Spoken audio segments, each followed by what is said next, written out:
coming to our superintendent's budget workshop. We're going to go through our presentation, and I just want to apologize for starting late. We've had some difficulties, but we straightened those things out. So I, again, want to apologize for the viewers at home for starting late and everyone who took their time to be here on time. Forgive us, thank you.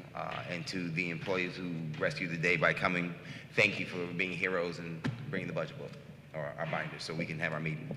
And right now what I'm going to do is just turn it over to the superintendent so we can get going. Good evening, everyone. So I'm going to guide through the presentation. This is going to be posted on our website as well. I ask, given that it is a workshop, that we engage in dialogue, and as you know, this is an ongoing process, and so I anticipate that we would have several other workshops as we get closer to mitigating our deficit. So we're going to talk through the purpose, which is where I start in terms of grounding us, the work that we're doing, our current context, which, as we all know, is a challenging context, the impact that it will have on our ability to program appropriately moving forward, and then where we are in the budget development process. In order to deliver what it is that we're committed to, which is excellence to each and every student, we know that we have to respond to the diverse needs of our school district. And so we know that we have our 19%, actually that's closer to 20 now, of English learners, high percentage as well of special education students, and so we have to keep all of that in mind when we develop a budget. So that it's in alignment with this, right? What we say is our commitment around a district model of excellence. Just grounding us on what our priorities are and our major goals, which I hope that as we go through the presentation and engage in dialogue, we'll be able to think through how is it that we can maximize our resources, our people, our time, and our money in the best way possible to meet our goals.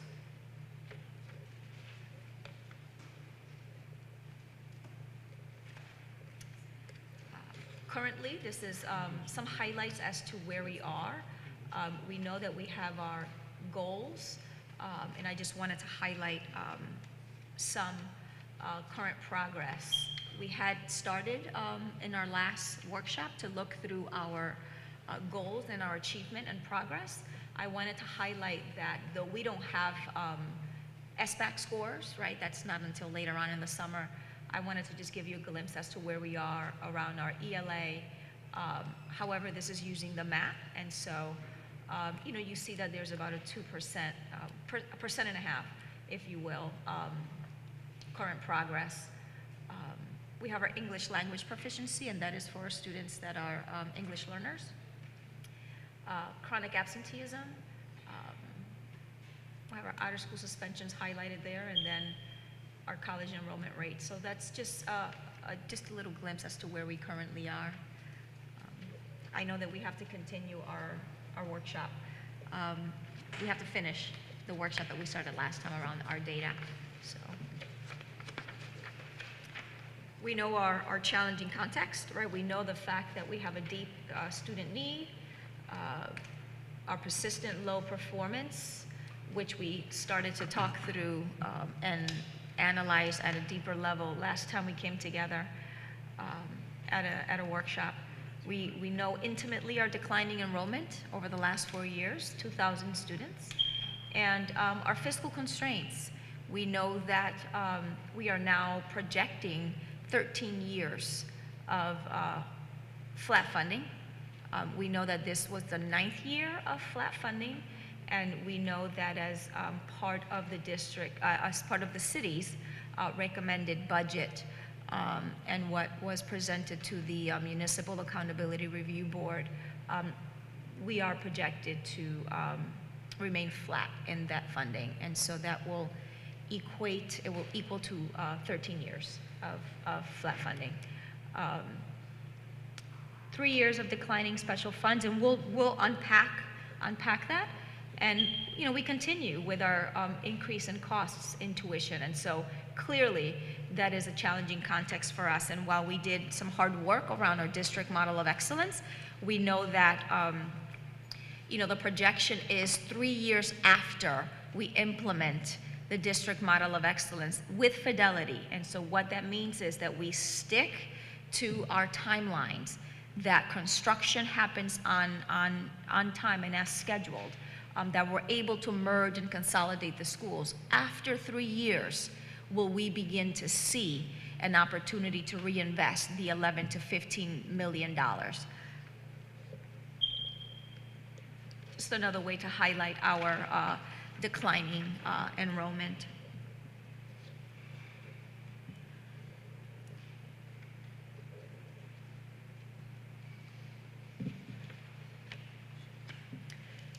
Wanted to just go back, if you reflect back to 5 years, the district has had to mitigate $105 million in cost, and that's a total of 366 positions across the district that have to, that have had to be reduced. And so, when a year or so ago, when we talked about the fact that we're certainly not thriving in this context, and we're barely surviving, right? And when you reflect back, this is a significant amount of mitigation that the district has had to do, and it was going to come to a head, right? Knowing that the declining enrollment, knowing that there's flat funding, it should be no surprise that we are where we are.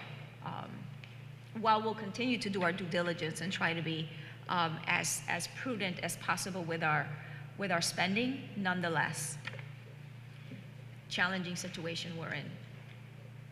So again, we entered the budget with a commitment, again, engaging our community and really aligning the resources to the district model of excellence and our 4 priorities, which we all know. But that is, as you will see, going to be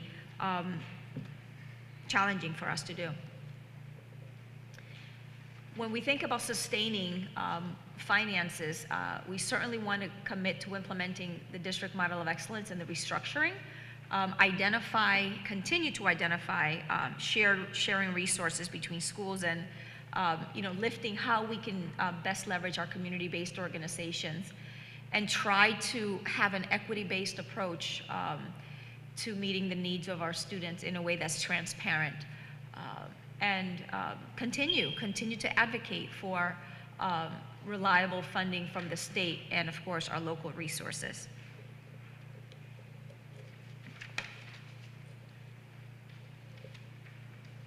I want to speak to some financial trends. As you see, over the last 4 years, there's been a decline in revenue as well, 8% over the last 4 years. And so essentially, we are at the same funding levels that we were 9 years ago. Same funding levels 9 years ago, while the costs continue to increase. Federal grant money has declined by 55%. And of course, the state and private grant money has also helped us to offset some of the decline in the federal grants, but that pot, of course, also continues to decline.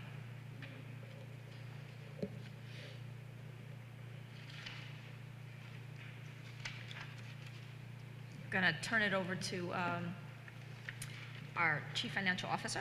So David, you want to take it over? And then we'll go back and forth. And Dr. Vasquez-Matos, if you can join us as well, just so that we can engage in conversation. And just feel free to ask questions as we go along, given that this is a workshop. We should be on slide 12. So as the superintendent mentioned, our general budget is projected to be flat for 13 consecutive years. So that's 4 more years in the horizon.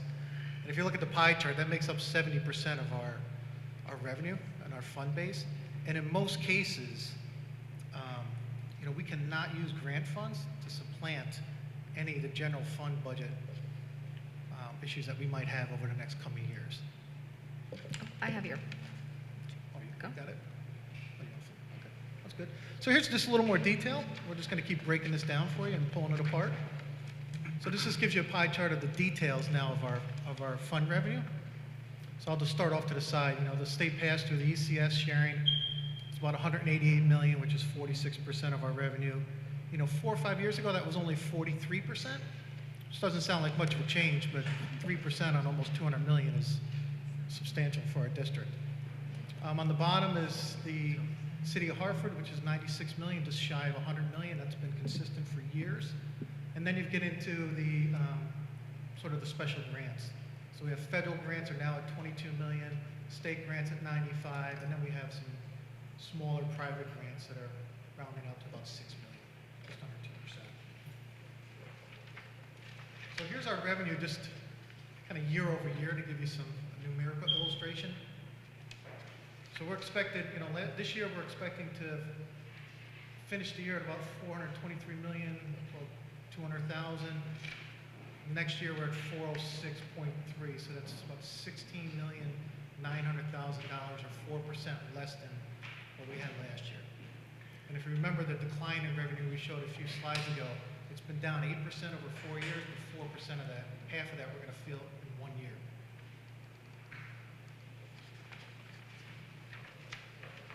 So I thought I'd just give you a little context around some of the special funds and the change you've seen on the previous slide. So the one interest, you know, special funds range from $20,000 to millions of dollars. But next year, about 60% of those funds are expected to decline. So here's some of the large ones. You know, Chef Magnet Incubation, the State Magnet, Alliance District, you know, the other foundation private sources in there is Nellie Mae, that's a little bit more than half of that. Title I, which we've seen declining.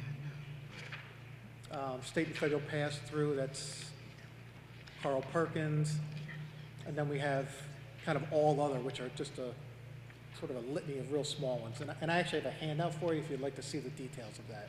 It's a little bit small, but I've got every single grant, what it was this year and what it is, what it's projected to be next year. So I can hand Can we that. have that now? Can we, absolutely. please? Yep. So I have a question. We'll take one out. Where is the state bailout money in this projection? Not in There isn't. I can hear you. There Right. isn't. Oh, okay. There isn't. Wait, was that a? Yeah, that just wanted. Sorry. Okay, got it. Just want to make sure. I asked for the current last one, but it's on the record. I don't know if you did, sorry. It's probably hard to see, but. So while it's going around, I just wanted to give you some context. On the next slide. You know, someone asked me, and I was interested in this too when I first came in, but just what the Hartford Public Schools reliance is on special grants compared to some of the other districts. So, you know, we looked at 4 of the other larger urban school districts. And to give you, so we have New Britain, Waterbury, Bridgeport, New Haven, and Hartford. So the bars just tell you how much we've spent, how much, you know, their annual budget is. And this is last year, and then the line tells you what percentage of that is relying on special funds. So let me use an example. So Hartford Public Schools relies on 30% of its revenue from special grants, which you saw earlier in the pie chart.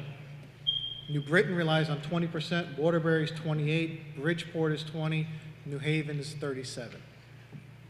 So New Haven relies 7% more than Hartford does on the Yes. grants, yet has less spending. Yes. Understood.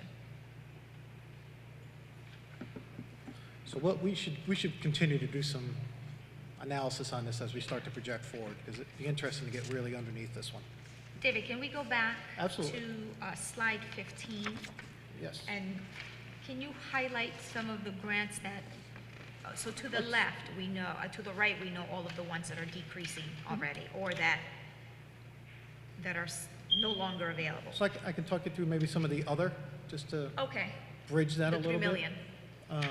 At the So bottom. there's Title I Part A school improvement. You know, it was 350,000 last year. That's going down to 0 this year. We have, So, and that was decreased last year, if I Yeah. recall. that's been And the then now trend. it's, yeah, that's, so the trend, so it's going to be gone completely. Yep. And, you know, some other ones, you know, I'm not sure. Math and Science Partnership Grant is down. English Learners Grant is down, Farm to School Implementation, Open Choice Slot, Department of Health Services. I can go through the list even further for you, but in most cases, they're starting to move downward on us.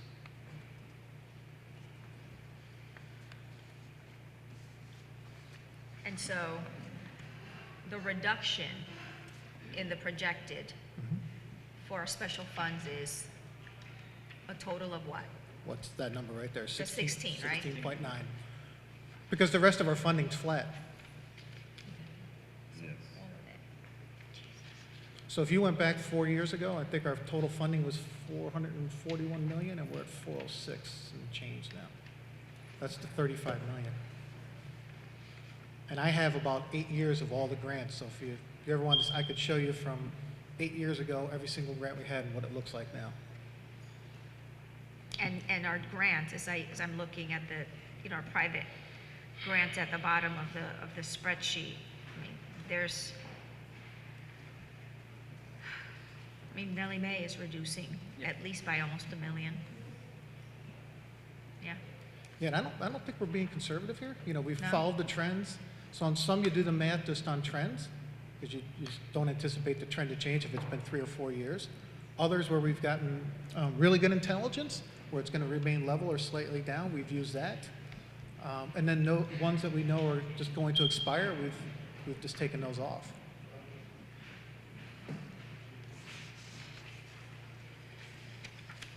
Good question. Yes. So I'm reading that, and maybe I'm incorrect, but so you can correct this. So I'm seeing that the deficit that we're projecting is primarily because of the loss of special funds revenue, right? And in some cases, that's private money, like it's all over the place, and you kind of pull out the federal grant dollars. Knowing that it's a mix there, great variance across those grants. In some cases, isn't it that the work is done? Like I feel like, I appreciate, David, that you said we need to do more analysis, and I'm feeling the need for this analysis because I guess I'm not fully understanding. Like the federal grant money, I know we've talked in the past about Title I and all of those. But we do have, like you just mentioned, the Nellie Mae. Well, is that because Nellie Mae believes that that phase of the work is complete? The answer may be yes or no, but I'm just asking those questions to have a better sense of, Sure. Is it that there was work expected to continue? And also, was it expected for us to absorb the work so that it could continue? So a little bit of everything. Right? Okay. So we have, for example, Nellie Mae did expect that we absorb some positions, and we're not able to do that for some. Others would just sunset, and the expectation, right, when you write grants, is that either it's going to be for that short amount of time in which they're funding you, or that you have a sustainability plan, Right. which we don't have in some of these cases. And if you recall back to the last presentation that we had around the data in our key performance indicators, that was a theme around the high school initiative, right? It was a 5-year grant, we saw significant improvements, and then the grant sunset. And then we weren't able to continue some of those. We did lift some of the best practices, but in terms of the added staff, we weren't able to continue to fund that. And so while it's great, right, that we have special funds, and this is something that we have to think about moving forward whenever we do apply for grant funding, that there are sustainability plans attached to the programming, the planning. Yeah.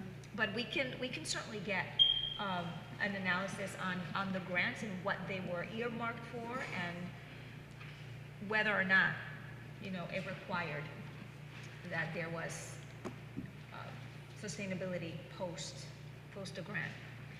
I think it would be helpful, and I know in some cases we were looking to build capacity internally at the staff level, and I don't know if that was successful or not, but I just, I didn't realize that it was mostly a special funds conversation we're going to have tonight. So- Well, we're halfway there. Okay, 'Cause you okay. you haven't seen the actual deficit yet. Okay, So okay. that's halfway. So just that revenue is down Yeah, over it's almost coming. 17, I got it. Because then we'll get to the costs and, Okay, all right, thank you. yes. Good. So the addition that we've received, what would the title of this document be if it were to be titled? So this is just special funds, It's a special fund just document? special funds, yep. And you'll see that, the first column is our projected 18, the second column is what's in our budget for 19. Okay, projected. Yep, You said projected? yes. That's a good So this question. is a special, and then Karen, that's a good question. This would be, a breakdown of slide 16. Okay, great, thank you. Yes. But I think it's important, to understand that when you look at the federal entitlement grants, they are part of the operating budget. So, there is a difference between a Nellie Mae grant or all those other grants than those large entitlement grants that come from the federal government, and you can see the huge decreases because that is actually part of our operating budgets. Either it allows for positions to be created to support the work, or a program that the district has decided to invest in. But when you look at kind of the decreases, and you look at, for example, the first one, Title I Improvement of Basic Skills, they're already assuming a $1 million decrease there. And if you keep going down to the basic skills carryover, you can see kind of already there also a decrease of $2 million. So those revenue streams are actually decreasing at a high percentage rate year to year, which actually is part of the operating budget. So to Board Member Oliver's point, while there are kind of, in a sense, parameters between grants and in some cases sustainability towards the project, there is an understanding that grant will sunset. So there's a plan when that grant to sunset. But when you have year-to-year entitlement grants that have been part of the operating budget year after year, and you see these huge decreases that have been happening the last couple of years, then we run into some concerns because it is part of the operating budget, a large part of the operating budget. So what you're saying, Dr. Vasquez, is that these are things that we must do whether or not we have grant money to do them. Correct. And those are, the ones at the top are federal. And then, the fund, the private funding are much smaller, obviously, at the bottom of the spreadsheet here.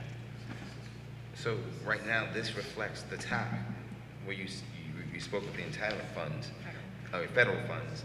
That is a reduction. What's the reduction? Because if I'm not mistaken, from my recollection, it was like 30 million last year. Last year, it was about 30 million. I gotta get that number, but you're probably right. But if you look, last year actually was projected 27. We're projecting now a decrease of 20. That we're going to receive 21. So there's 7 million right there in total. Just about 30, 29.6. Yep, 29.6 was last year. And so the state ones are in the middle, right? All the state-related grants. And so you don't have a clear picture yet from federal, what the numbers will be coming down, or? We have an idea here. We have an idea based on some financial constituents who are actually involved in what's happening in the legislature. Okay. But sooner or later they will release the final number. But this is pretty much, I would say, almost 90% accurate. 90 to 95% accurate in our projected number. Both at the state and federal. Federal. No, the reason I'm asking because that means that there's going to be a period of time where we have to make some adjustments. Correct. Yes. Okay. Yep. Okay, so we should be on slide 17. I'm sorry, I have one more question about Sure. the addition for slide 16. The line item that is like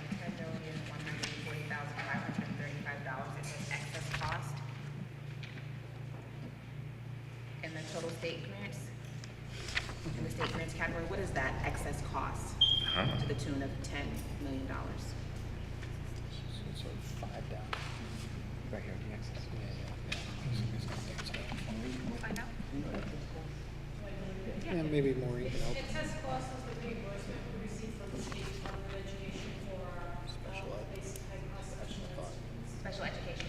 Yeah, Maureen, does that, that's the, The outplaced but special that's the ed. placement plus transportation? It's placement and plus transportation. All of our special education students. So, outplacement, transportation. Can you start over? Because the original thing she said. Yes, so excess cost is for all costs and service provided for special education students that are outplaced. So transportation, Yep. the actual residential, if they're at a residential center. And Thank that's, you. and that's just like a flat number contribution? Yes. This is the reimbursement. It's a reimbursement. Or reimbursement? And that varies, right? So one student placement can be 70,000, another can be 100,000. So we need to get on our bill collection, is what we're saying? Because I know we spent way more than 10 million in, It's a percent, we get a percentage. oh, back. percentage back. And Oh, the state sets the percentage. okay, oh. So so this is like a, so this is placement and transportation per student, like a percentage that's reimbursed to us that we've already spent out, right? Yes. But the number is projected to be the same. So is it that we assume that our special education costs for placement and transportation will remain the same for the next fiscal year? Yeah, based on the prior number. That's Oh, correct. okay, so that's how we always do it? Right. But this number could be different at the end of the year? Yes, Okay. it can be different. Depending on whether or not, for example, we get students back or additional students. Okay, Oh. thank you. But this is not the total cost of special ed. No. This is No. what they reimburse us if we go over a certain amount. No, we'll go over, we'll address your question as to how much the Oh. cost is. That's what I want. Yeah, Thank you. good question. I'm gonna leave this right in. Say again? So we should be on slide 17. Yes, right here. Oh, some trend analysis, tuition expense. 12% average annual growth rate. So the average in terms of our growth in the last 10 years is at 12%. This might get to your question, Karen, around, right, whether or not there's gonna be additional students. I know this is just overall. And so when you think about the estimate for next year, we're looking at $88 million in terms of our tuition expense, which is, you know, an average of 12% more than the previous year. Say again. Mike, oh, sorry.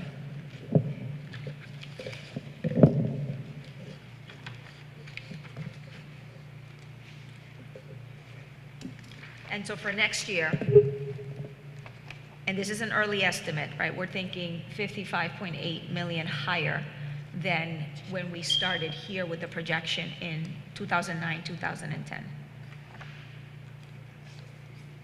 So it's a 20% impact on the general budget, the 55 million.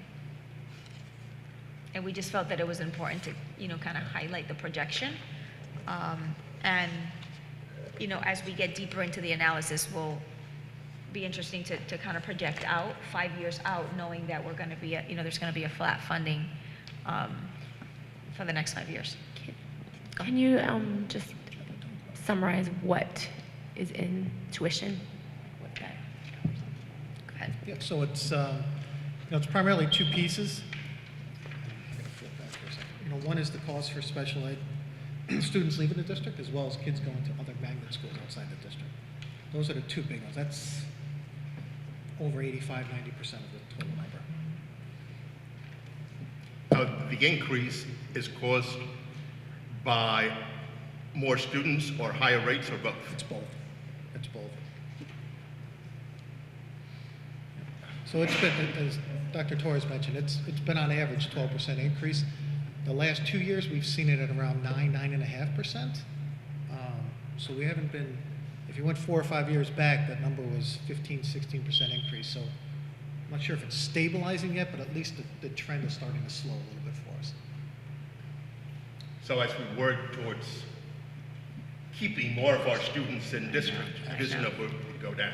Absolutely. And I see Dr. Sellers smiling, only because those are conversations we're having, but as you know, we have to, there's a lot of intentionality. We have to be very careful around that, and a lot of professional learning that has to happen, because these are some of our most vulnerable students, and we want to make sure that we are, we service them, and we service them well. And so we have to program, and it takes time. It takes time to do that, but know that we are committed to getting there.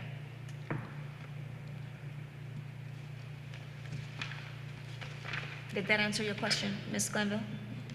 Yes. Okay. So slide 18. Yeah, you got it. We're good. So on this slide, we are highlighting some of the mitigation strategies that have been put in place approximately about 2.5, 3 weeks ago, or more. We kind of come to a realization that after running our initial numbers, we saw actually $24.8 million deficit in our budget. So the superintendent, 24.8. $24.8 million projected deficit for the 18-19 school year. So the superintendent made the charge of asking the cabinet and myself to start working on possible mitigation strategies with the focus of not compromising the educational program of the district. So we started to have conversations, one-on-one conversations with each division head, and started to relook at the submitted projected budgets that each of the divisions and schools have submitted, and started to actually look at what can we do in actually to address the deficit. And in the last 2.5 weeks, we were able to actually reduce the number of district-wide coaches, but at the same time making sure that every school still receives instructional coaches in a cohort manner, with the input of principals when we had a meeting last week, and we'll be proposing our proposal to them tomorrow on actually our intentional. But by doing that and kind of regionalizing that model, it allow us to have a $3.7 million cost savings.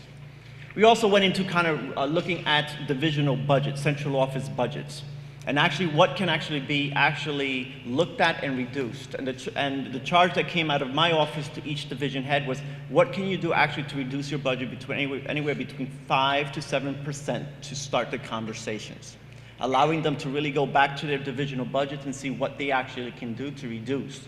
So for a good example is when you look at the operation budget, and you look at the trends, I'm looking at what's allocated for snow removal. And while there's an allocation put forward, only 40% of year-to-date has been used. So the question is, why are we asking to ask for more in that allocation for next year? And let's go back and start looking at that number and reallocate it accordingly.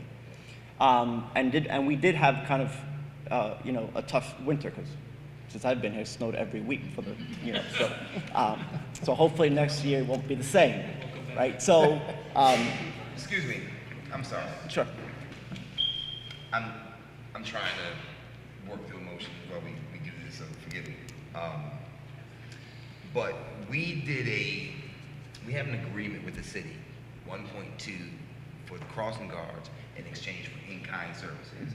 And part of that in-kind services was snow removal, because we have to shut schools down on snow days, and we can't open school until they remove the snow. So what you're saying is that we initially projected more, and only 40% of that was used because of that.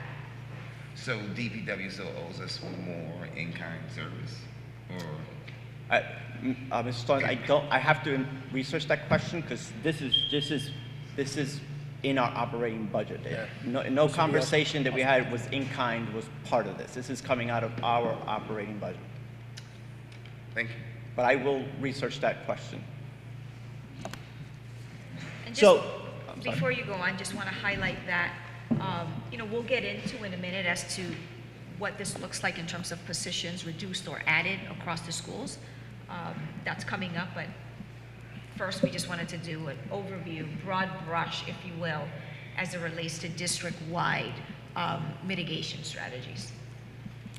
So then we looked at supply. So when we looked at the overall supply allocation for the district, we saw actually a $1.3 million increase from this year to next year. And the question was, okay, why? If you saw the enrollment trends, if you saw kind of our staffing trends, so why are we asking for more supplies? So we went back and did an analysis, and we were able to reduce that by $1.1 million. And then looking at operational effectiveness and staffing process.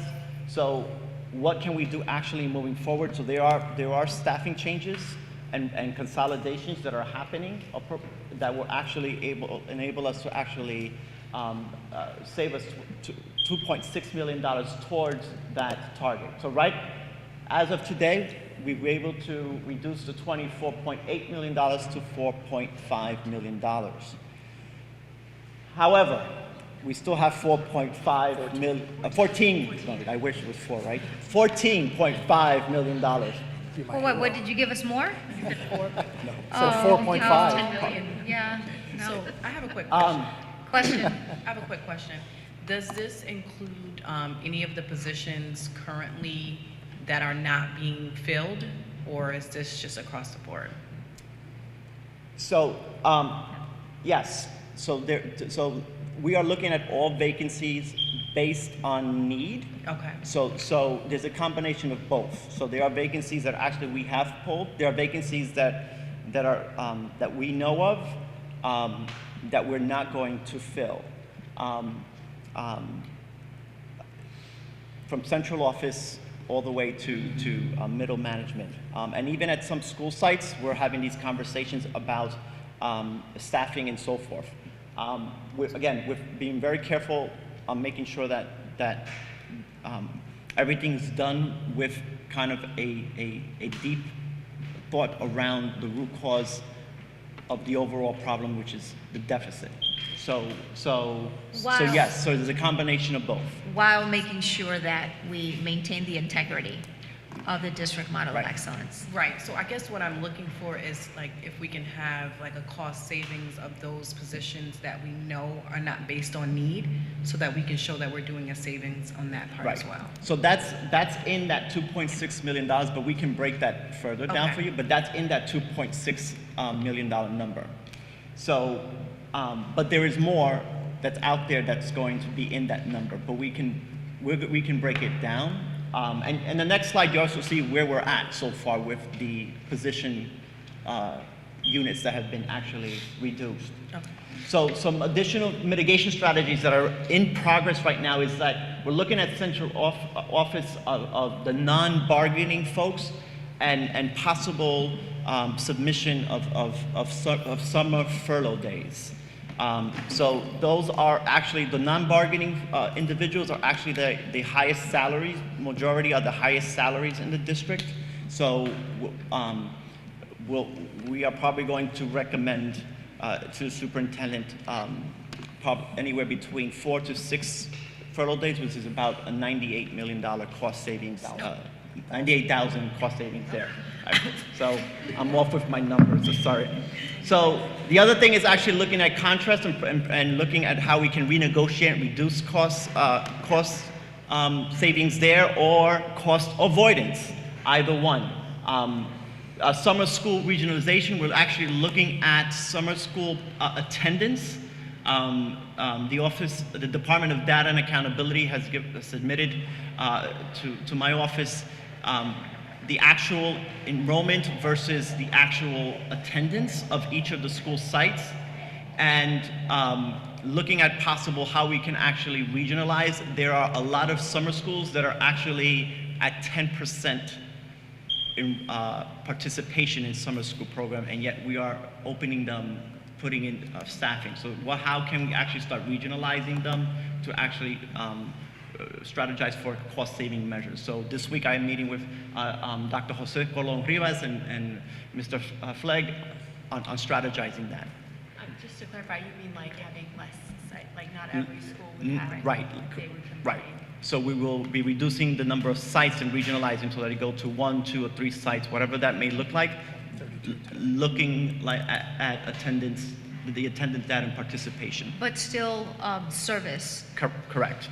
the same amount of students, even though we know that some sites have lower enrollment, still have students come. Right, they We will know have that we want access to to summer require school. students, given that, if they're below proficiency levels, we really target those students and they have to come to us. And so it's not just about the regionalization, but it's making sure that we have some type of improvement effort on getting our students there over the summer.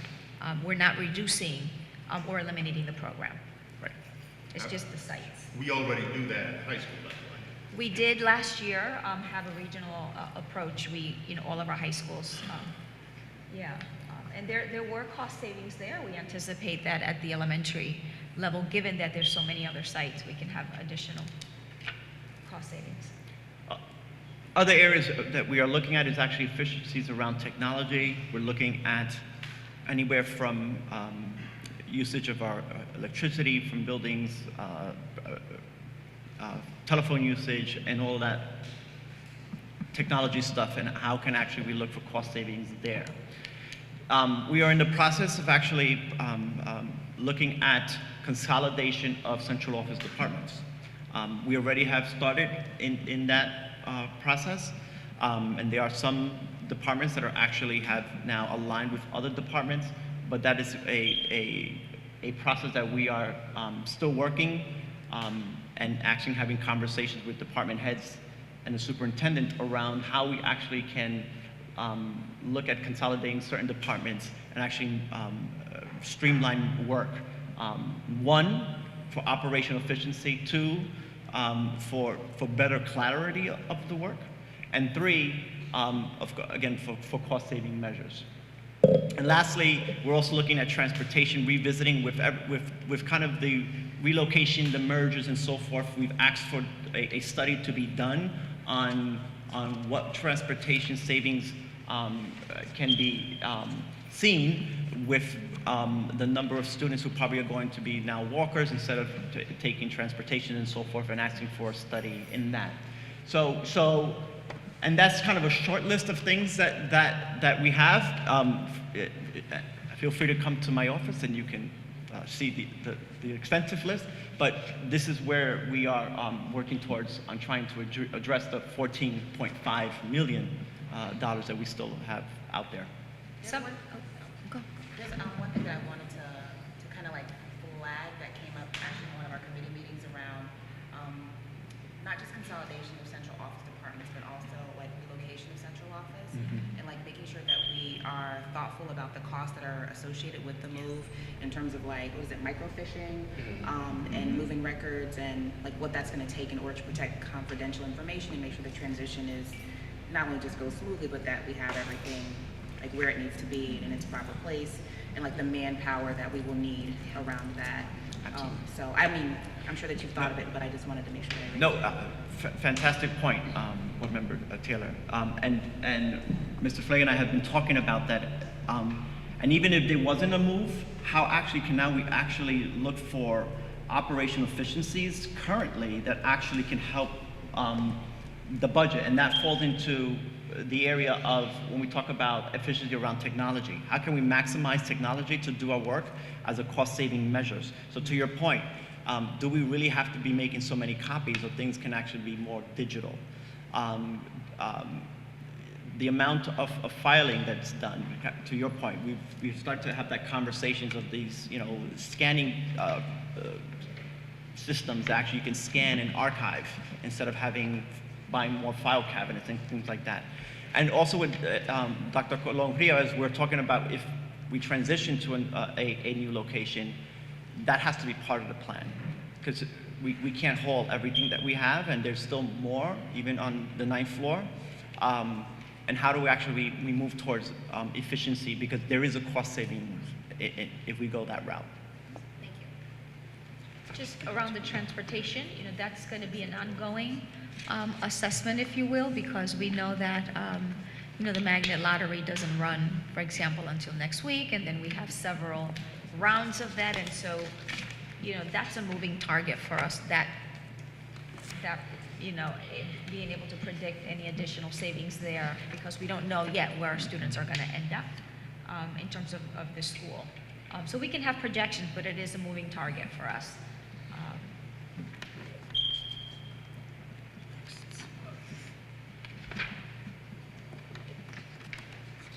So here's kind of a snapshot where we are. of the staff impact of the reductions over the last couple of years. As you can see where we're at today, there is, at the school sites, there is a reduction in overall units of 6.3. And in central office, is a reduction in the budget right now of 10.7. But you can see the trends of over the years, the reductions of staffing at the school sites versus central office. So for the 18-19, this is where we're at currently. That number might change because we're still, again, in the progress of reviewing budgets and so forth, especially at central office. And so if you look at, or if you think through the fact that, right, we started with the 24 million, and we're down to 14 still, so know that this number certainly at central office can double as we keep trying to mitigate. We are trying to stay away, as you know, from schools, and that's the next slide. When you look at the breakdown. So here is a snapshot of what we, and thank you for Finance Department and OTM last minute trying to put this together. So here's kind of a snapshot to look at kind of where we at in the reductions and additions to staffing. And if you look at kind of, to Dr. Torres' point about being intentional and making sure the DME stays focused, and Dr. Sellers here who can be a witness to this, we were making sure that many of those compliance positions are there. So if you can see, for example, you can see that social workers have gone up 10.8 because we're trying to address a need that's coming from the schools and so forth. And if you can look at kind of the central office, the only areas that you see kind of going up is actually the psychologist, which is a need that has been lifted, as well language, speech, hearing, and paraprofessionals. But if Those are mandated services. Correct. Yeah. Correct. So the difference here, this is kind of a snapshot of where we're at. But as you can see, there is where you see the 20 coaches, district-wide coaches, that have been reduced, and where we at central office. I just have a housekeeping question too. So some of these positions are in black, meaning they went up, but then there's other ones that are in red, but they're not. Is that just okay? If it's not If a it has parentheses, parents, it went up. down. Yeah, if it has parentheses around it, that means it's gone down. But it's But if it's red and there are no parentheses, then it went up. I know, it's just last minute, trying to Okay. pull this thing together. Okay, got it. So just to clarify, right, on that question, under schools, teachers, it says 11.8. That's an increase of 11.8, correct? That's correct. He Thank said you. that was just a, Yeah, I figured. that's just a color font. No worries. I wanted to make sure I 4 had the o'clock, right doing notation. I get it. Thank you. The funny thing is, all three of us asked the same question at the same time. I just happened to lean over. So, yeah, It was that this. should be in black. Thank you for the question, Mr. Menendez. So my question for the principal and deans, with the decrease, is this due to the DME model, and are we putting these principals somewhere else? Like, is this something? Decreases. Those are decreases Right. Yes. Right. So are these? as a result of DME. Okay. And are they being placed somewhere else, or like, are they? Per contract, if we have another position, then they have an opportunity to apply and go through the process. And even if they don't, say, get appointed to that position, they still have their salary for the next 2 years, their current salary. And what we owe them, if you will, is to be, that can be placed in their certification, to work under their certification. And so, for example, if there is a principal that is displaced and applies for a position and, let's say, does not get that job, then we would try to identify another position within the 092, which is the certification for administrators, or the initial certification. So if they happen to have a social studies, for example, teaching certification, then certainly a job there, but still with the same salary for 2 years. 2 years from next year, correct? And then another one. Okay. Yes. Forgive me, what is the difference between an assistant principal and a dean? And why are we keeping deans? Yeah.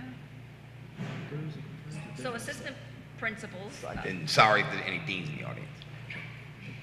So assistant principals help with all areas, in addition, discipline, instruction, and other supports, whereas deans work usually 10 months a year, and some of them work 12, and they don't, they do a lot of more of the discipline work. They can also evaluate, but it's not to the level of an assistant principal. We did think through having this year, doing away with our deans, but it would be a cost increase for us. Because most of our deans are 10-month, and so in order for us to turn them into assistant principals, there would be a cost for us. And so we moved away from that. But if we eliminate them, then the assistant principal assumes the dean's responsibility. So I guess. So but we would have to hire an assistant principal to replace that dean, which is a higher salary, which would But you increase have our some budget. schools that have assistant principals, and deans. So so we looked at the budgets, and I will go back to check, but I think that we've actually corrected that, Mr. Stallings, that if you have a dean, you don't have an assistant principal, and if you have an assistant principal, you don't have a dean. So that In was this budget? in this budget Okay. season. All right. So there was a lot of variance. Yeah. And initially, we thought that we would be able to Yeah, they could, the, shift. right, the principals had to pick one or the other. Okay. Thank you. There wasn't much change There was there not much change. this year. So it wasn't much to eat. No, we were looking to make everyone assistant principals because ultimately there would have been a cost savings, but later on, right after, because then we wouldn't have to pay extra in the summer if we needed some of the deans to work throughout the summer, right? If they're APs, they're with us the entire year. And the evaluation piece. And there is the evaluation piece as well, right? We wanted to leverage our assistant principals as evaluators of teachers. But we're not able to do that given our fiscal climate. I have a question. Shantae, then Kim. So I am assuming that, because when we look at some of the decreases, like if not every school, for instance, like operations manager, some schools are structured around having that person.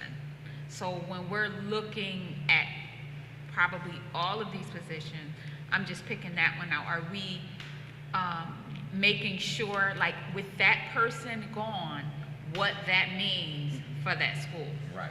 Yeah. I'm sorry. So those are the conversations that happened around the table with the chief of schools and the team around actually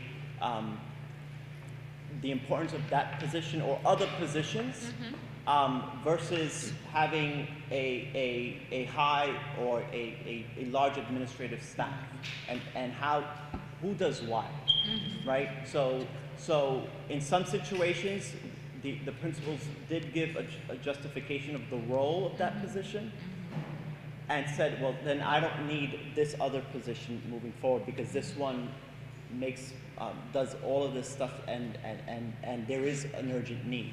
In some situations, they felt that they really needed help at the administrative level and wanted to have that AP because enrollment has increased. and was willing to actually say, okay, I don't need an operations manager next year because I'm going to have that AP that's going to assume a lot of the roles and responsibilities that I need to lift the work. So those are the conversations that happen about decreasing many of these positions in schools, and making sure that, number one, that the staffing is adequate to kind of the enrollment. But here's the thing, and you have in your books each of the schools' staffing schedules. When you look at the class average, the class enrollment average, majority of schools do not pass 15 students per class. So when you look at kind of the math of what we get per pupil allocation per student and kind of add that up, you can see that there's a problem there because we're really not maximizing class size. Because when you have 15 or less students in a class, sooner or later it's going to catch up as salaries increases and cost increases and so forth. And not that I'm saying that we should have huge classrooms, but there has to be a conversation around what is that number that's actually going to be fiscally responsible to pay a teacher the benefits, plus all the other stuff that revolves around a school, maintenance, a cafeteria, and so forth. Where do we see that number, the 15? You're saying there's an average of So on 15 in the back of your addendum, each school has, on the back of you have each school, and you see students per instructional staff on the bottom page. So if you look at, I'm looking at A50. Page A50, there's a little box on the bottom that says students per instructional staff. Got it. So in the back of, Yeah. so if you have any school, flip it over Yeah. at the bottom. That's an important number for, I think, for board members to look at. So because if you, and I've always done this in teaching school finance, right? So if you multiply the per pupil allocation times the number of enrollments or your class, it gives you a number. And then what you take is your average teacher salary plus benefits and so forth, and then start deducting from there. And you realize this is what I have left over to kind of have the balance for the budget for the school site. So we monitor that number, and when we have that conversation about class size, this is a conversation we need to have. What would be a healthy class size to actually make sure that our schools are financially sound and really get the resources that they need in order to achieve their goals. And that was what we were after with the district model of excellence. Correct. I have a question. Oh, am I finished? Kim had a question, sorry. Hey, yes, thank you. Looking at this sheet, thank you for providing it. This is very helpful. I'm looking at, for example, I think I'm reading this as coaches is the decrease of the 20. And I guess it would be helpful to understand what the total pool is, because I know this is set up to support the DME and to implement DME. So as we were consolidating and then having more of the teacher teams and having teachers who have a longer tenure and therefore able to, I'm going to use my language, coach teachers have less years, there might not have been a need as much, right, for coaches as an example, right? But looking at the 20, I don't know if that means, hey, we're fully there, or if this is the beginning, it's just phase one, that kind of thing. Two things, and then I'll turn it over to Dr. Vasquez. Yes, we want to make sure that we maintain the integrity to the DME, but when we looked at the coaches, we realized that, I mean, there were, what does that mean? Sorry for the feedback. You know, coaching in a variety of content areas, and we really want to narrow in on our literacy and our math. I know that we have needs across the board, right? We all know that. But, you know, I think we have to get to a point in our district in which we become really good at a few things, right? We have to do a few things really, really well and leverage those practices. And we know that in literacy, when we use our coaches around literacy, that those skills, those best practices can transfer right, in other content areas. There's literacy, obviously, right, in science and social studies. And so I see it as a way for us to be extremely intentional with the work. But, you also asked a question as to how many. We had, 69? 69. 69 coaches. Instructional coaches. Instructional coaches. And so, you can speak to where we are now, because the reduction was more than the 20. Correct. At That's why we changed it to district-wide, because that includes the EL coaches, all the other coaches as well that we try to capture. But when we talk about the big pool, was actually we were going to introduce 69 instructional coaches. Based on the budget parameters that we saw, we had to go back to the drawing board and really look at how can actually we continue with the intention of providing the best coaching possible for our teachers, aligned with the district priorities and goals to achieve what we want to achieve in student outcomes. So I asked the chief of schools to actually have a dialogue with the principals, all principals in the meeting, of what would they see this as an opportunity to recreate the E-Lead initiative. And they came back with some great ideas. And so with the chief of schools, we spent an afternoon strategizing on how we can actually deploy a new number of coaches, regionalize them, or if you may, create a cohort of schools where they will share an ELA coach and a math coach who can also help other subjects, but also allow for best practices to be shared, but also be able to share the needs among the cohort of schools they're going to be assigned to, which came out of actually the principal feedback that sometimes they do not know what's happening in their neighboring schools, and how this will allow for an opportunity to actually still centralize them, but actually be more intentional of their work on making sure that actually working with teachers, building their practice as teachers, but also sharing best practices and needs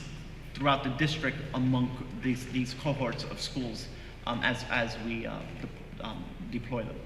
One other thing that I will say around this, the E-Lead, the coaching model, is that we want to also maintain integrity to the fact that we know that adults learn best, right, when they learn from and with one another. And so, having a cohort approach to the work that's more intentional, ideally will also translate into how teachers at the school sites, right, learn from and with one another in communities of practice. Ms. Taylor? Yeah, so I have a question about staff impact, and particularly around, this is more so anecdotal. So we know that with an increase in reporting that many of our staff, I'm going to use the word many, but this is like anecdotal, right? I don't have data for it. Our staff have been put on sometimes like administrative leave while investigations are happening. Some of them may be choosing not to return or that sort of thing. Are we able to have a breakdown in terms of like the fiscal impact of reporting and staff going on administrative leave, what that means, because we're still paying folks like while we're investigating, right? And then we also have to fill that position. So it would be really helpful, I think, as we do the work, especially as it relates to the independent monitor, to have that broken out so that we can understand, like, this is work that we need to do, right? Like, it's impacting the quality of children's lives, but also, like, what does it cost us to do this work, and what are potential barriers for us to continue doing the work in the way that we're doing it? Just want to expand on that,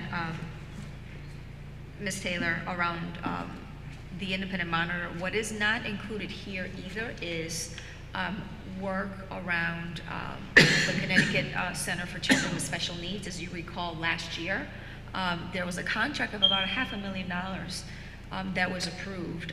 That work is currently happening, and so we've not budgeted for any of that for next year. So I want us to keep that in mind.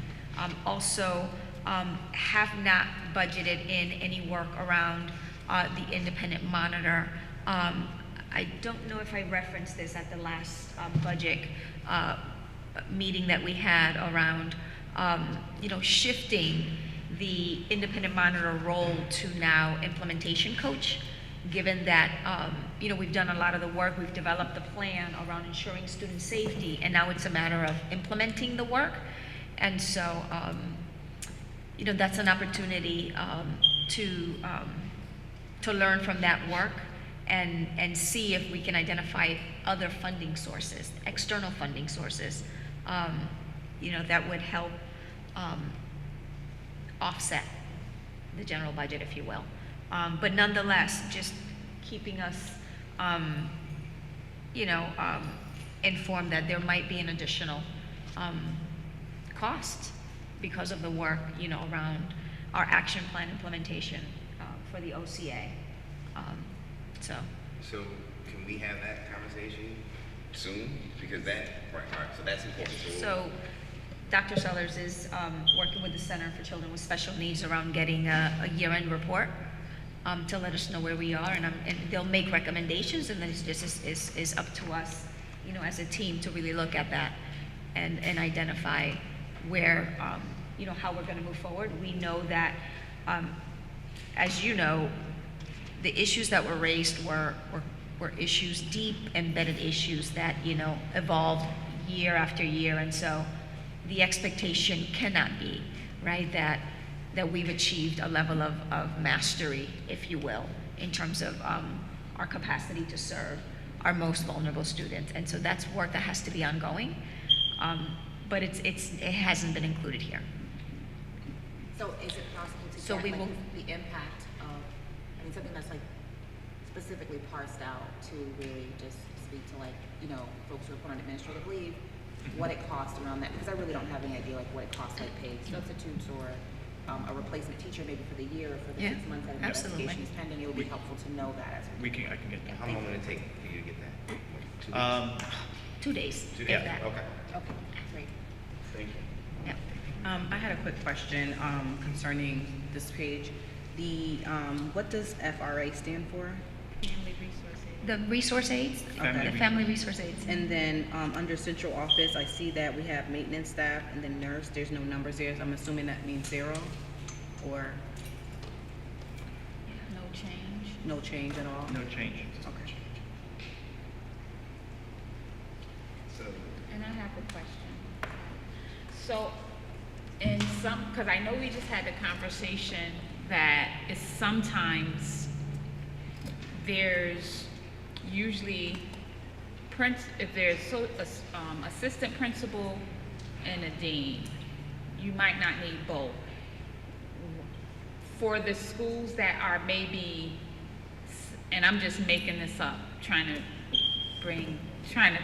make myself be satisfied with it. So if you're sharing a building, could it be one school you'll see in the building, you went from having an assistant principal to nothing. You didn't get a dean, but the other school in the building has assistant principal. Is it possible that there is some sharing of this person or something, because you're going from having a principal and an assistant principal to just a principal, no assistant principal, no dean. I have to, and then you have essentially almost the same amount of children. Right. So that's kind of like a very, very complicated recipe, right? Because there are different factors that go into the conversation. So the question is, what is the enrollment numbers? So if it's a school that actually, let's say, has 200 students, the question is, okay, so why do we need an assistant principal if I see that you have a social worker, a guidance counselor, a behavior folk, and so forth to support kind of the needs, and also clerical staff. However, there are situations where we do have actually some staff being shared in the building. So you'll see them on their budget as a 0.5 and a 0.5 on the other budget because they're being shared. So we do have those different scenarios. But the conversation always is kind of, we first look at your enrollment numbers, current staffing versus projected staffing. And there are schools actually that have gone up, that we had to actually give more support. They've went from 1 AP to now possibly 2 APs because their numbers are actually now in the 600s. So, but it's an ongoing conversation because again, when you open schools, we all know that those numbers can change once again because you have those students who will just show up in September and were not part of the projected enrollment. So things might change as well. But we need to have kind of a context of really having a dialogue with principals and administrators of making sure they understand their budget and how their budget is really going to impact student achievement. And not that, you know, that it's about all the other stuff. It's, okay, how is this going to impact student achievement? That's kind of the focus of the conversations that we have around the table. And in all sincerity, sometimes they're very passionate conversations. And we have to bring them to the focus, okay, how is this, with the parameters that we're in, the financial parameters that we're in, how can we make this work? But I wanted the board members also to take a look at actually the staffing of each of the schools, and you're gonna see, we were very intentional of making sure that those support services for students were there. You're going to see probably a guidance counselor, probably an arts teacher that they did not have last year. So all the other stuff was really what we started to have conversation around. Those operational managers, those project facilitators, some types of different coaches. There were positions that I didn't even know existed, but they existed in the budget. So those are the conversations we had with principals on really right-sizing the district to meet the budget. And I'll end with this on this staffing thing, because years ago, what I've seen, and this was being a parent involved with SGC, a principal, they don't want a person in their building, so that position disappears, and then they shuffle something around, and now you have, like, I thought we didn't need that position, and you just wanted to get rid of a person. So I'll end with that. So I have a question, actually two, so I'll just those questions up and you can knock them down as you see fit. So the first one is somewhat short and easy, which is how many positions do you anticipate cutting in central office? Yeah, I know, sorry. If you can't answer it, if you can, please, by all means. Okay.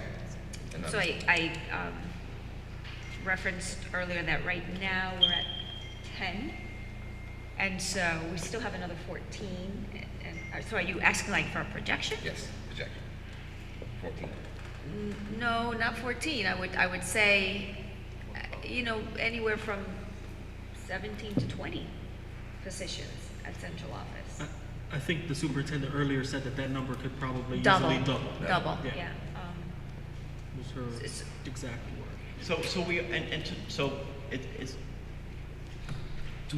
We look at attrition, right? So it's not, so as people also retire, we also don't fill. If people decide to resign, we don't fill, which is possibly part of the number that might increase, but because it's probably projected already, as we get informed, then we say, okay, so we take that into account, but that's one of the many variables that are in these numbers as well.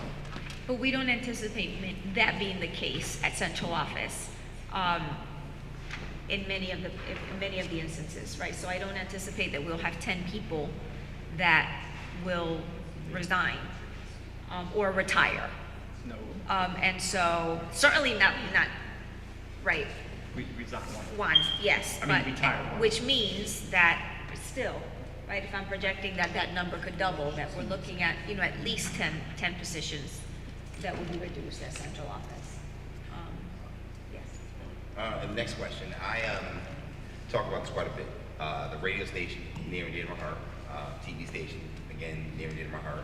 And so I was wondering, with the reduction of coaches, theme schools and those theme coaches, so what is the contract that we have? How much is the contract with CPTV and those kind of organizations that we've been partnered with through the theme schools? What are those contracts? And two, have we yielded the capacity? So for example, I wanted a central staff person trained in the radio station, but that hasn't happened yet. And I don't understand if we have that partnership and we have that relationship, what's going on with that, so. So that contract is about $700,000. So to your question, we have asked Mr. Swan and the principal of the high school to actually do an analysis of the work and the evaluation of the contract in reference to the work that they're doing with the high school. So that is actually due to me tomorrow to talk about looking at that contract. I know Mr. Flegg has also looked at that contract and is looking at it carefully. But that is something that we're looking about. To your point, is there capacity within this high school to actually own the work, so that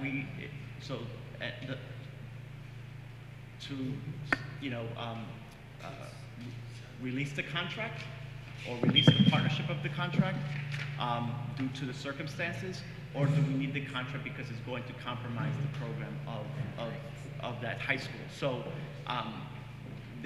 they were actually doing an analysis in reference to basically, can the school really now at this point have the staff to continue that work in-house as a cost-saving measure as we look at contracts? I just say that because this person's busy, but I do know someone who can train, and we literally have the capacity right there. But, and I'm sorry to put you out like that, but we totally have the capacity to do so, and we have community people who also are interested in doing it. And so that's just something that I just want to, I would like for us to get that under, make some sense of that, so that we can then focus on student programming, hopefully get that done by next school year. But I would like to see students, I would like to hear students on the air and get some community people trained so we can start utilizing that. So that's, we're in the process of looking at all contracts. I know in case that was your. Yeah, no, thank you, that was. What about I did OPP. No, really, the reason why I ask is because I know that we have a relationship with them, and I remember maybe 6 months ago we were talking about, charter. Our piece of the pie? Yeah. Yes, our piece of pie. They were talking about a charter school or something to that effect. So I was wondering if we ever talked about that relationship again, because I know that was a substantial contract. So yes. So one of the things I met with Mr. Swan again about that contract, because I wanted to learn about that contract, about OPP, and actually what type of services it provides to the district and what actually can we do. And I've had this conversation with the superintendent about looking actually at that contract and seeing how can actually we start bringing those type of services in-house, such as virtual credit recovery, as well as virtual classes for our students who are actually at the high quartile. So there's opportunity there. But it also allows us to look at how we can maximize the New Visions program as well, and not that it's looked on as such a place where we just place kids because of consequences, but actually build upon an opportunity for them to actually get still the education requirements and get them across that stage, right? So that's the conversation we just had. Just had that last week, Mr. Stallings, with Mr. Swans, because I think it was Dr. Torres that brought it to my attention because it just and said you to investigate this. So we are having that conversation, and Dr. Sellers as well, who is here. We have started that conversation about how we can actually leverage that and bring that in-house.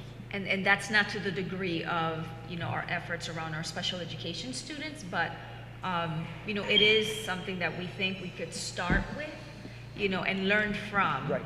as we bring students back, while keeping in mind that this is like our special education students, this is a very unique population as well, that, we have to build our capacity in as well. And so, to say that, we're just gonna, start doing this in the near future, again, we have to be very mindful and intentional around that. Okay. Yes. Sure. I appreciate what Superintendent says. For some of you who know my background, I'm very concerned with this conversation about Opportunity Academy. And also, I do think there needs to be a lot of thought put in place with this because of that population of students. Usually our K through 12 system has not worked for them. There's a reason that they're in that school, okay? So I overall really appreciate the work that all of you and the team have done on the budget book.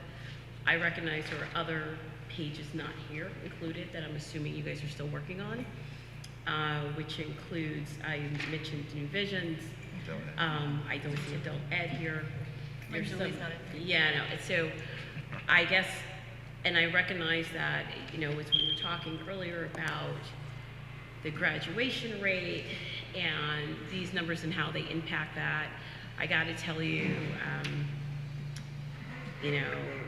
my nerve endings have just picked up with this conversation. So I'm looking forward to great and productive conversations, but I definitely ask that we be cautious and very thoughtful and intentional with this population. Because when you speak to these young people, it's usually because the adults have failed these young people. So I want us to be extremely careful. However, it does segue me to another question really quickly, since I have the floor, is I noticed we have the sheet in though for Achievement First. So I'm a little confused just because the role of Achievement First in the district, but we don't have the other, schools.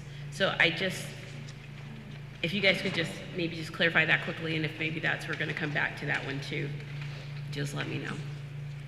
In fact, if you can, I don't know if this is possible, think about it, Madam Superintendent, but if you can actually have someone from Achievement First come and sit down, have a conversation with us, that it might be helpful. We can certainly invite them for a meeting. We can extend the invitation.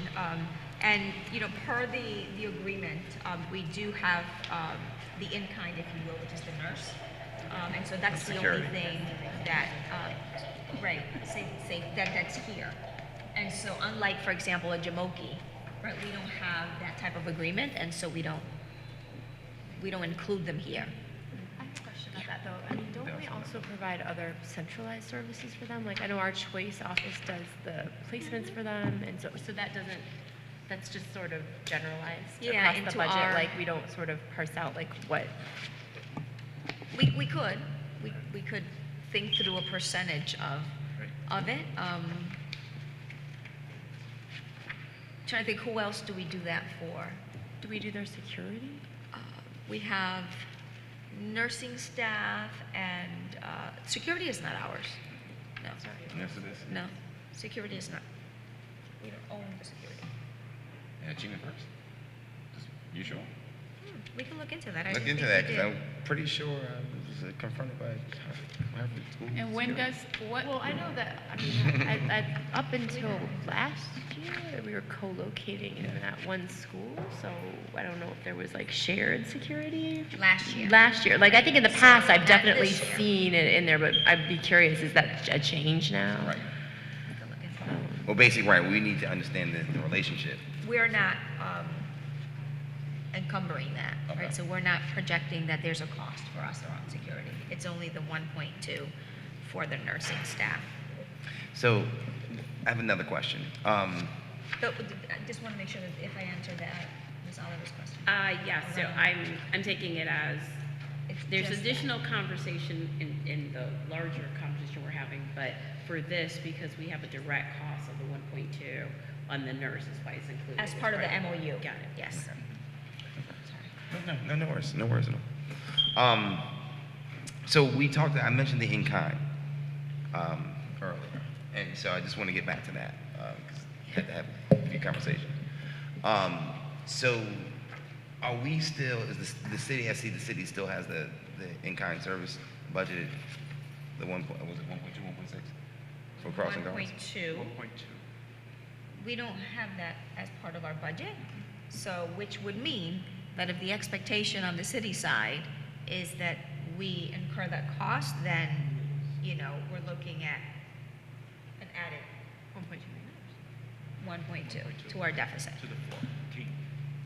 So before we, can you research that for us, please, and find out exactly what we are paying for versus what we are getting in return?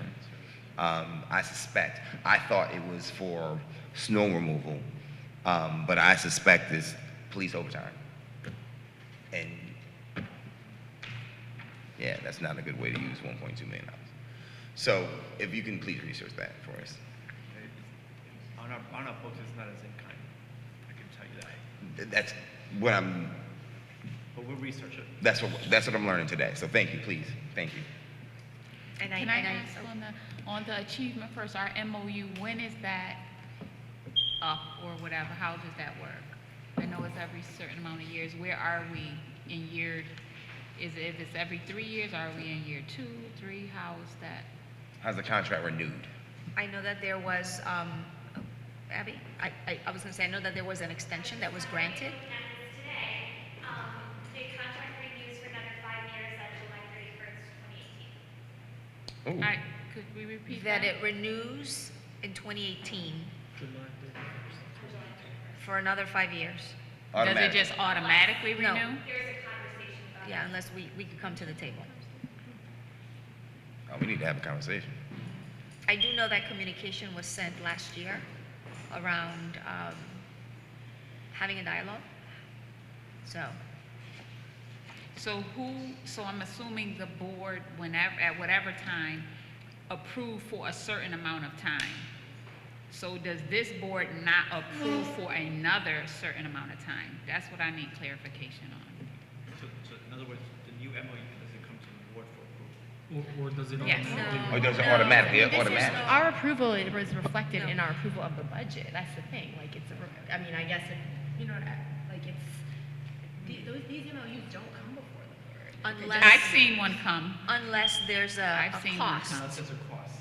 Unless there's a cost. But there is every year, but it's never, I mean, it doesn't come before the board like how we have contracts in excess of 50,000 hours that we had approved. Like, we don't see those. We don't, I mean, I'll we research. should. Well, I think we should look at For that. this particular This one, would've because gone it back has 5 the years ago, implication. so I see what you're check saying. the minutes.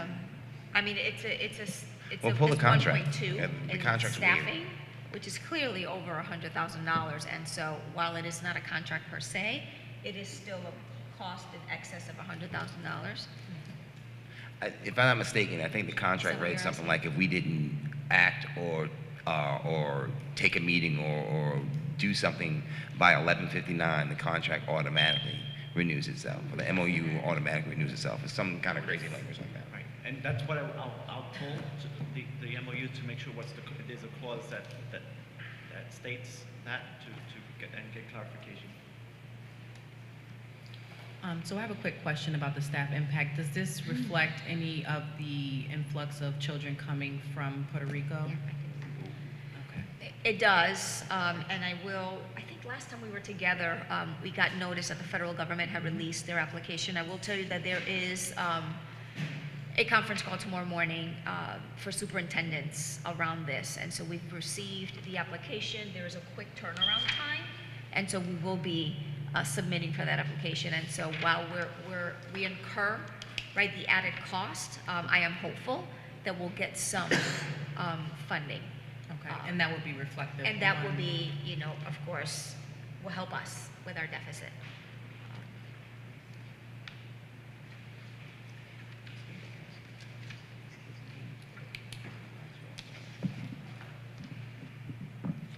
Okay. Any other questions for now? No. This is where we are in terms of the, you know, the presentation. Just to let you know in terms of next steps, I know that we're going to work with Christina to I don't want to impose additional meetings for us, but know that this is such a moving target that I'd like for us to continue to stay, informed and engaged in the process, given that, as you recall, last year at this time, we were looking just at a $3 million deficit, right? And so clearly, we're at a different place. And so lots of work still to be done, but on our end, we're going to continue to work with the finance team, and kudos to all of you for all the work that you've been doing. So, thank you. Thank you for everyone for coming. Tomorrow we'll be at City Hall doing this again. So you're welcome to come, and we are going to stand adjourned.